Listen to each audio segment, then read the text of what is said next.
here is another in NBC's great parade of new shows.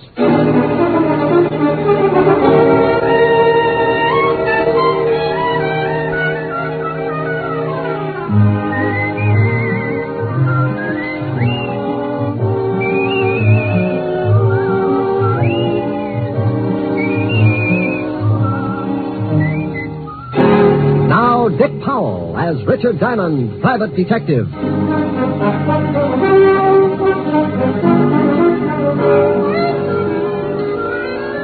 Hello there, this is Diamond.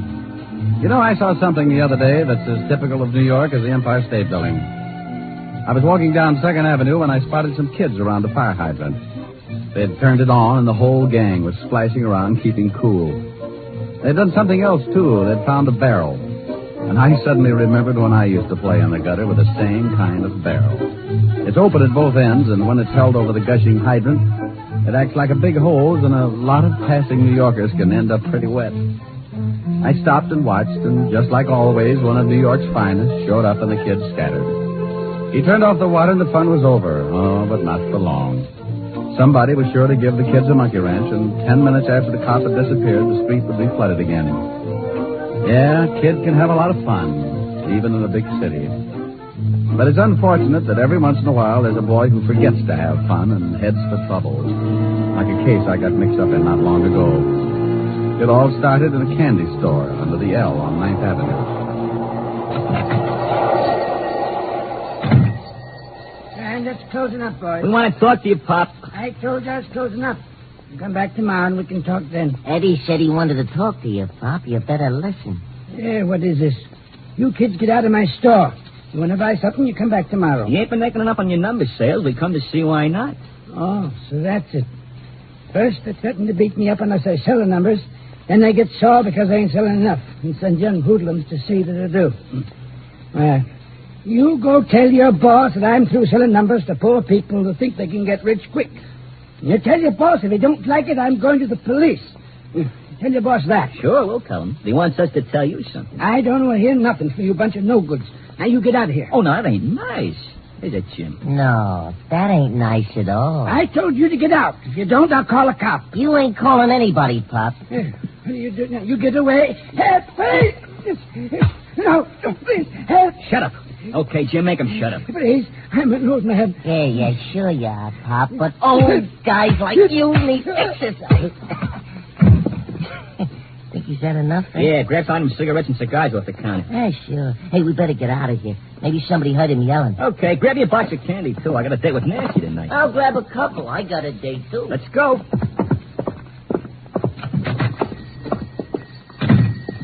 Down this alley. Yeah. Okay, slow it down. Let's get over to 27th Street. Oh, come on, Mr. Parrish wants to see us. Right. Hey, Ed. Yeah? You go up to see your brother today? Yeah. How's he doing? He's doing all right. Ain't he scared or nothing? What's the matter, Eddie?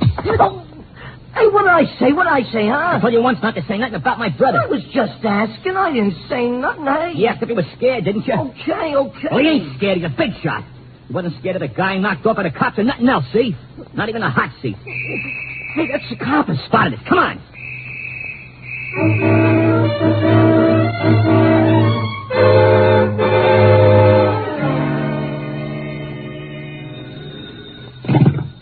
Diamond Detective Agency. We filtered the choke on the way to your throat. Oh, for Pete's sake, Diamond, aren't you ever serious? Well, Lieutenant Levinson, what's the matter with you? Did someone swipe one of your ulcers? Now, stop that. I wouldn't call you unless it was something important. I know. You're losing Sergeant Otis to Barnum and Bailey. You stop that. Ringling Brothers? Don't be ridiculous. I'm not. What other sideshow could boast a pointed head with a gray suede face? Diamond, I have an important message for you, so for the sake of my sour stomach, act like a normal human being for 5 minutes. It's sure to be a strain, but go ahead. Bill Garrett wants to see you. Bill Garrett? Yes. He goes to the electric chair tonight at 8 o'clock, and he wants to see you. Well, he can't sit in my lap. Now, look, I don't like the type any more than you do. He's going to die, so why the cracks? The guy he shot had a wife and 2 kids. Maybe you want me to make cracks about them? All right, but will you see him? It's his last request. All right, sure. I'll call the warden and tell him you'll be up. You be sure and put in the call. If Otis does it, the warden will get so confused he'll turn Garrett loose and toast me. Well, in my business, you get a lot of screwy ones. But you never know where they'll lead, so if you've got that nervous, got to get in trouble feeling, you follow it up. I put in a call to my lovely redhead, Helen Asher, and told her I'd be a little late, but keep the bottle spinning anyway. Then I took off for Sing Sing. Hello, Garrett. Hello, Simon. I'm glad you got here. Wouldn't miss it. Neither would I unless I could help it. Look, Garrett, I'm busy and you're on a tight schedule. Now, what's on your mind? Well, it's like this, Rick. The name's Diamond. Okay. I know you hate guys like me, but I ain't ashamed of what I've done. That's the way I lived. That's the way I'm going to go out. Now, if you want someone to listen to you feel sorry for yourself, you'll be along in a few minutes before 8. Maybe I better forget it. You ain't got no use for nothing. I got use for everything that doesn't include guys like you. There's no middle with me, Garrett. It's got to be right or wrong. And right keeps you out of trouble, huh? Well, not always. But it helps people to live together. Okay. I guess you know I got a kid brother. Yeah. He's going on 17, and it looks like the family's going to have another guy for you to hate. What do you want me to do? He thinks I'm a big shot. I want you to convince him I'm not. Oh? What's he done? I don't know, but he's just like I was when I was that age. Tough, wise guy. He wants to be just like me. Hmm. Has he been up here to see you? Yeah, but that don't change his mind. Just makes him madder at the world. I ain't getting soft, see, but he's a great little guy and he's smart. A lot smarter than I was. It's just going to take someone to show him which foot to get off on. Ah, okay. What's his first name and where can I find him? His name's Eddie. He's got a club they call the Panthers. You know the kind. Yeah, with me it was the Brownies. It's over on 26th Street, and he's got a girl he told me about. Her name's Nancy Hyde. She lives with her aunt over 37th Street. Okay, I'll see what happens. He's tough. Oh, lots of guys are tough, Garrett. Sometimes if they get a break, they turn out to be so tough, they even get to be All-American. Hey, I'd like that. I'd like to see the kid get to be All-American. That might be a little difficult, but you never know. Maybe they've got television down there.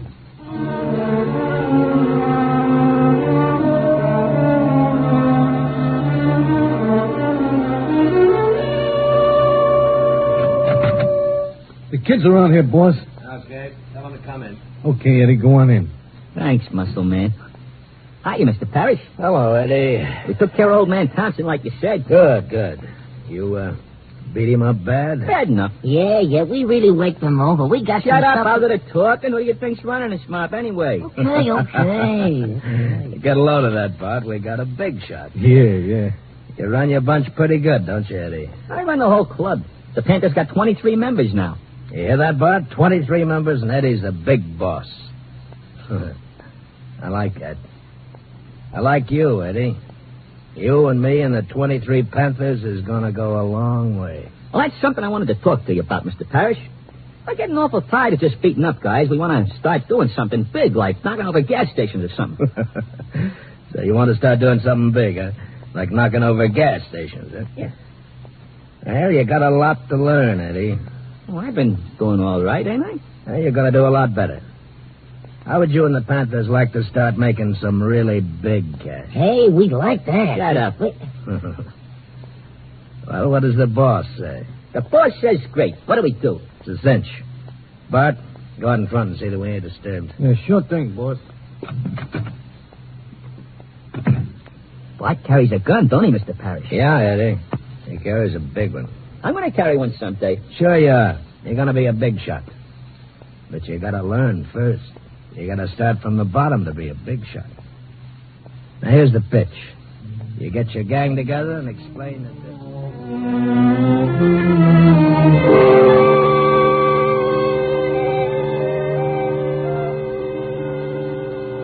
Parrish says we swipe cars, so we swipe cars. I don't know, Ed. Beating up guys is one thing, but swiping cars is pretty dangerous. Look, it's a cinch.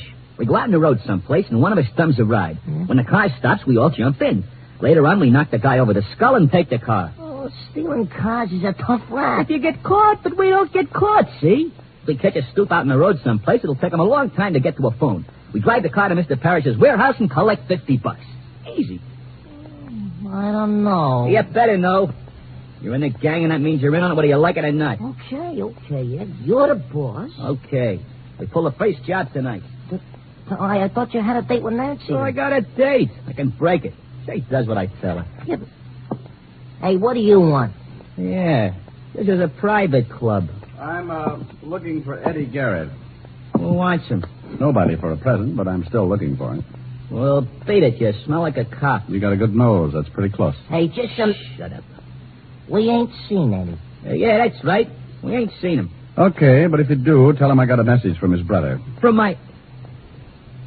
his brother? Yeah. Tell him that if you see him. Oh, wait a minute. I met it, Garrett. Good for you. Proud of it? Oh, you're a wise guy, ain't you? I'll tell you later. Your brother says he thinks you're in trouble, are you? Trouble? That's a hot one. What made him think that? He runs around with it. He says you think you're a big shot. Maybe I do. Then you're in trouble, Sonny. What are you talking to this guy for, Eddie? He talks crazy. Why don't we throw the bum out? How are you going to do it? Grow 12 feet? Oh, you're a pretty wise guy, you are. You wouldn't act so wise on the other end of a shiv. Shut up, Jim. Come on, get out of here. What about this wise guy, Ed? You want to be left alone with him? Yeah. Okay, but I'd still like to wake this wise guy over. Hey, what's the idea? You tripped me. Ed, you see that? That's wise. That tripped me. You're pretty clumsy, Sonny.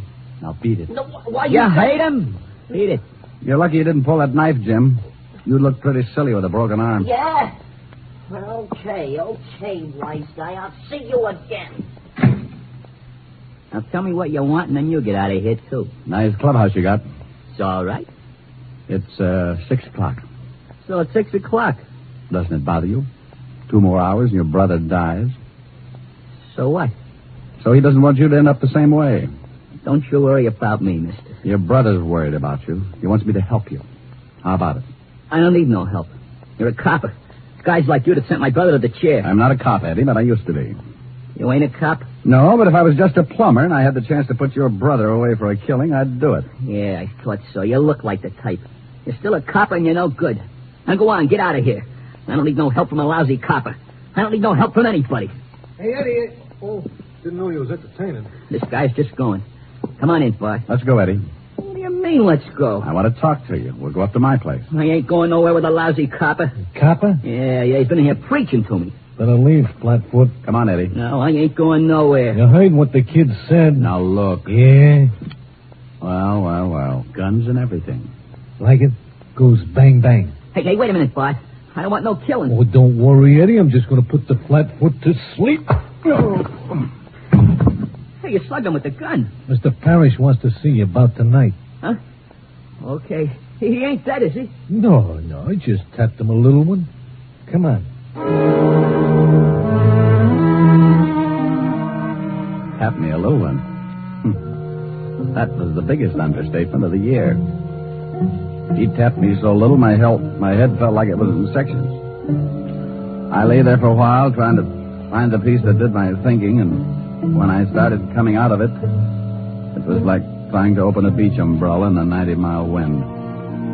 I didn't know how long I'd been lying there, but when I finally opened my eyes, I saw something that made the beating a welcome relief. Hey, look, Lieutenant. He's with us again. Oh, no. Shut up, Otis. Rick, how do you feel? I wish I was dead. Oh, now it can't be that bad. No? Well, you lie down here and look up at Otis. Makes you want to slash your wrist. Hey, he's riding me again. You're all right. Here, try to sit up. Without my head? Oh. Now, Who beat you? a guy named Bart Lippett. He didn't know me, but I recognized him. Small-time muscle man. Works for Sam Patton. A lovely group. Say, how the devil did you find me? Well, we certainly weren't looking for you. We came down to pick up Bill Garrett's kid brother. Pick him up? What for? Your job's homicide. Yeah, he and another kid beat up an old storekeeper last night. The guy's in pretty serious condition. Oh, no. How serious, Walt? Well, the doctors say critical, but he does stand a chance. Hey, now, wait a minute. Where are you going? What time is it? 7 o'clock. Why? I got an hour to keep a promise. I hope that storekeeper doesn't die. If he does, Sing Sing will be building their electric chairs in tandem.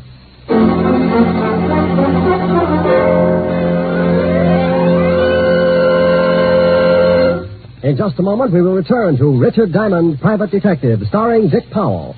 But first, traffic accidents claim a victim on the average of more than one a minute, all day, every day in the year. The difficulty is that people continue to think of the horror of accidents as always happening to someone else. It never occurs to us that we may be killed dashing out to lunch tomorrow. The National Safety Council reports that in almost every motor vehicle accident, there is one or more violations of the law. Speed, drink, and carelessness being the worst offenders. Every motorist and pedestrian is urged to support actively the safety movement in his own community. Be careful. A life you save may be your own. And now back to Dick Powell as Richard Diamond, private detective.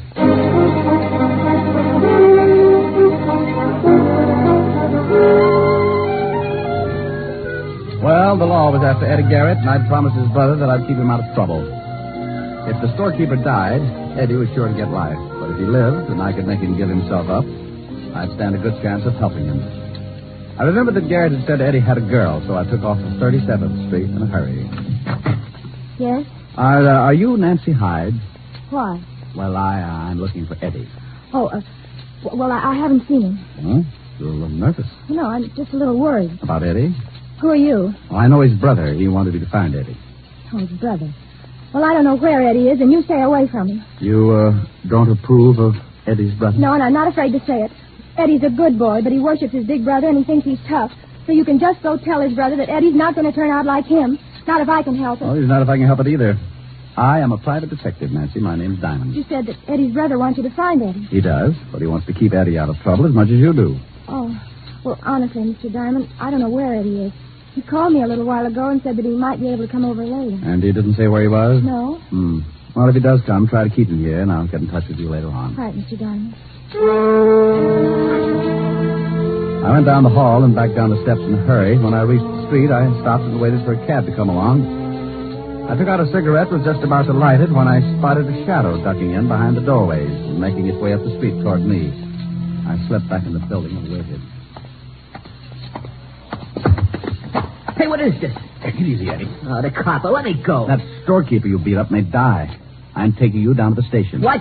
That's right. He's in a bad way. Now, come on, let's go. I might have known it. But you said you wanted to help me. That's a laugh. This is the only way I can help you. Oh, sure. Well, if the law picks you up, you won't stand a chance. You may even get shot. Well, I'll take my chances. Not tonight, you won't. Let me go. Let go of my arm. Now, look, I don't want to hurt you, so stop kicking. Yeah, this is swell, this is. Everybody wants to help me. My brother's going to chair, and if that old guy dies, I'm going to prison.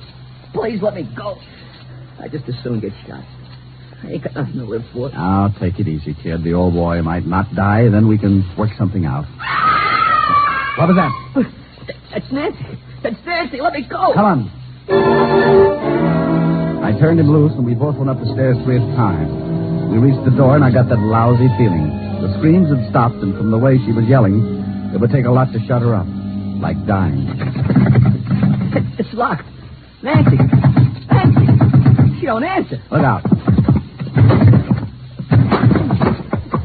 She ain't here. Look at the other room. Nancy. Nancy, honey. She ain't here either. Hey, what's the gun for? Come out of the window, quick. What's the matter? That car driving off down there, you know it? Oh, why? Because I saw your girl being pushed in it. I couldn't take a shot because it might have hit her. They took her down the fire escape. Yeah. Eddie, who would want to kidnap Nancy? I don't know. You're working for Sam Parrish, aren't you? How did you know that? I recognized his muscle man just before he put me to sleep. I ain't saying nothing. Now, look, you stupid little idiot. Aren't you worried about your girl? Yeah, sure I'm worried about her. What's that got to do with Mr. Parrish? Nothing, maybe. But if he heard that the law was looking for you, he might be afraid you'd talk. What were you and your gang doing for Parrish? I can't tell you. Okay, then you're on your own. If the girl gets killed, they'll let you cry about it for the rest of your life and sing. I'm through trying to help you, Eddie. You're too far gone. You're no good. Wait a minute, Mr. Diamond, please. I'll tell you, I don't want Nancy hurt. Please, I don't know what to do. Well, first, try to take it easy, and then tell me what you were doing for Sam Parrish. Well, we used to beat up guys that wouldn't sell enough numbers. Mr. Parrish controls a lot of the numbers racket. We were supposed to start swiping cars. He was going to pay us $50 a car. Oh, call him. Call him? Yeah. Here's the phone. But for Pete's sake, don't let on that you know anything's up. Okay. I want you to tell him that you've decided to give yourself up. Okay. If he's got Nancy, I'll kill him. You just be sure and tell him that you're going to give yourself up. He'll tell you whether he's got Nancy or not. Yeah. Mr. Parrish? Eddie, is that you? Yeah. Oh, good. Me and Bart have been looking all over town for you. The cops are after you. I know. I'm going to give myself up. You what?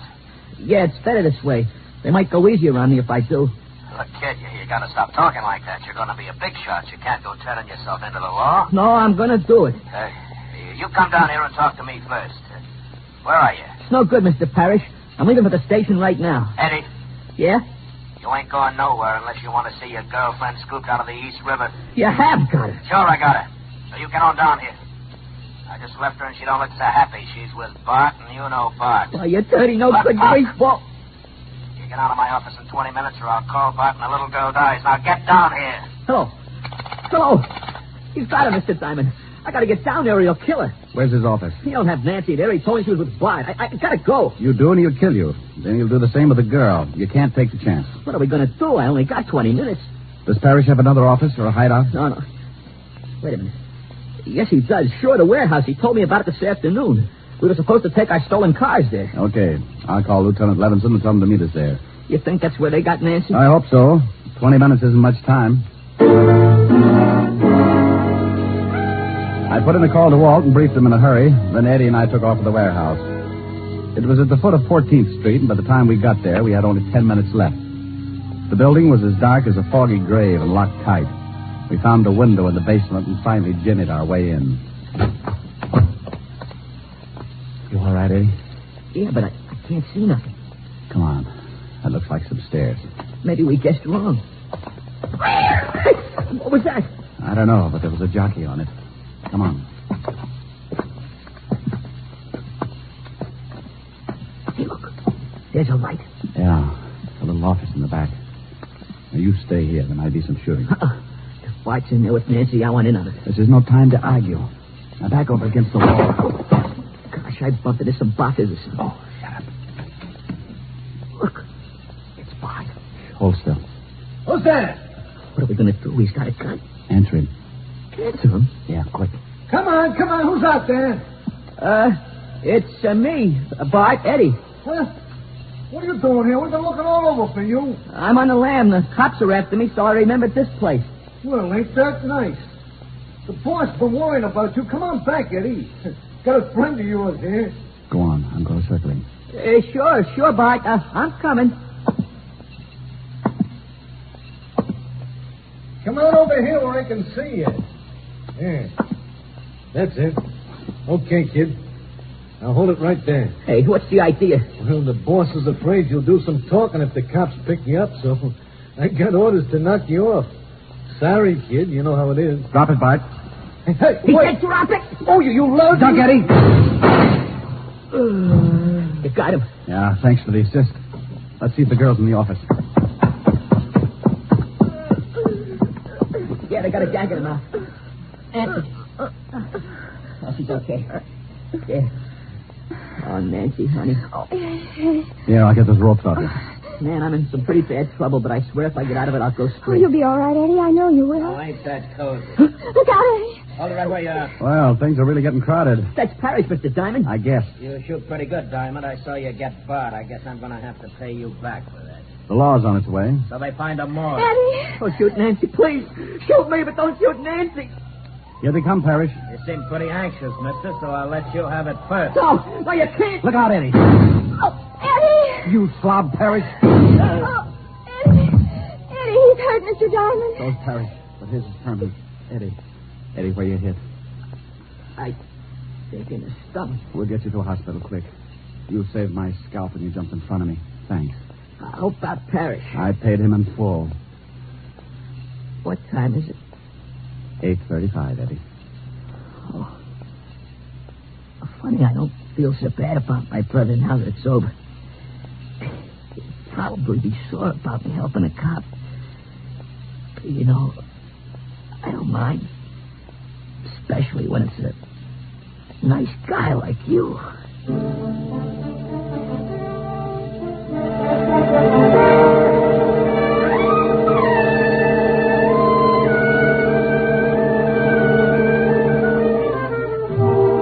Well, Walt busted in. They got Eddie to the hospital. Otis tripped over a pipe and broke his big toe, so they had to throw him in the wagon along with Eddie and his girl. Eddie recovered all right, and so did the storekeeper. He helped beat up. The kids all got 2 years, sentence suspended. Because my lovely redhead, Helen Asher, convinced the judge that the boys would become much better citizens if they worked out their 2 years on her farm upstate milking the cows. Before Eddie left for the farm, Helen had him over to the house, and he brought his girlfriend. Well, we gotta be going, Mr. Diamond. I gotta catch a train. Thanks for the swell dinner, Miss Asher. It was my pleasure, Eddie. It was wonderful. Oh, Mr. Diamond. Yes, Nancy? Miss Asher was telling me that you sing. Oh, Miss Asher is sometimes afflicted with an extreme case of blabitis. Well, Rick. Hey, I'd like to hear you sing something before I take off. Would you, Mr. Diamond? Certainly you would. Do you want it after I tear out your pretty tongue with the lungs or before, you dear, sweet little girl? Oh, you mustn't talk that way in front of guests, Rick. They'll think we're married. Well, he's not as tough as he sounds. Now, come on, Mr. Diamond, give. Yeah, I'll give you a hit in the head. Oh, and after Eddie hears me, he may realize that crime does pay. It's on your pretty head. Just sing. Stop making like a prima donna. What do you want to hear? Oh, something romantic. Oh, bless your little pointed head. You kids go sit on the sofa. Okay. Come on. Where are you now that I need you?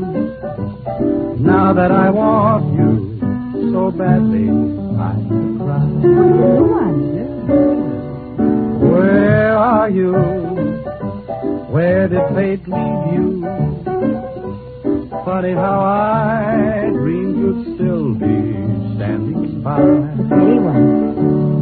I had you at my beck and call. I called you anytime at all. I guess I took you too much for granted. I never thought I'd lie, awake and sigh. Where are you now that I need you? Now that I love you so madly, I could die. Oh, how was that, kids? Rick, look. Well, how do you like that? They're stealing our stuff. Come on, Eddie, break it up now. You got to catch a train. Eddie. Nancy. Oh, my goodness.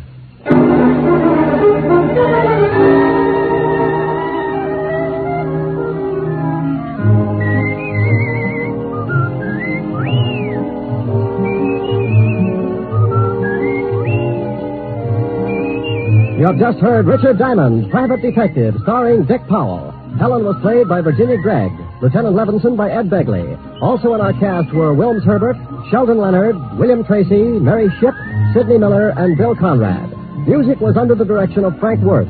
Richard Diamond is written by Blake Edwards and directed by Richard Sandville. And now, Dick Powell. Friends, I want to remind you of the wonderful group of programs NBC has on tap for tomorrow afternoon and evening. Shows like Hollywood Calling, Guy Lombardo, Four-Star Playhouse, The Ethel Merman Show, and the NBC Symphony. For the best in radio listening tomorrow and always, keep your dial turned to your favorite NBC station. Dick Powell soon will be seen in the screen version of the best-selling novel, Mrs. Mike. Now, this is Eddie King, inviting you to be with us again at the same time next week, when we will again bring you Dick Powell as Richard Diamond, Private Detective.